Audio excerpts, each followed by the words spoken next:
Kerja keras dari lulusan SMK terbayar sudah. Wanita ini dulunya pernah bekerja di Indomaret hingga akhirnya punya minimarket sendiri.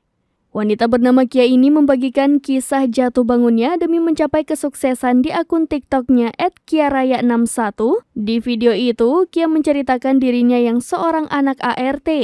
Sejak lulus SMK, Kia sudah harus banting tulang untuk membantu perekonomian keluarga. Kia pun bekerja sebagai kasir di Indomaret pada tahun 2012 silam. Melalui video tersebut, Kia tampak membagikan foto-foto saat dirinya bekerja sebagai kasir Indomaret Kemang, Jakarta Selatan. Kala itu, Kia berkenalan dengan seorang pria yang juga bekerja di Indomaret. Mereka kemudian berpacaran karena menemukan kecocokan satu sama lain. Setelah itu, mereka pun memutuskan untuk menikah. Kia dan suaminya Bari lantas membangun mimpi bersama. Keduanya sama-sama memiliki kehidupan yang tak mudah. Bahkan suaminya dari kecil sudah pernah menjadi pemulung dan terpisah dari orang tuanya. Demi mengubah nasib, keduanya pun mulai menjalankan bisnis jualan online dan membuka angkringan.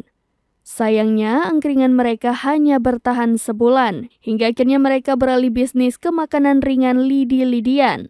Lidi-lidian buatan Kia dan Bari laris manis sampai mereka memiliki pabrik sendiri. Bahkan saat ini mereka telah memiliki ratusan karyawan. Di tahun 2023, Kia dan Bari makin melebarkan sayap bisnis mereka. Mereka pun mulai menjalankan franchise Indomaret. Video yang diunggah Kia itu pun sukses menginspirasi banyak netizen. Kia juga memotivasi para pasangan untuk tetap optimis dalam menggapai mimpi bersama.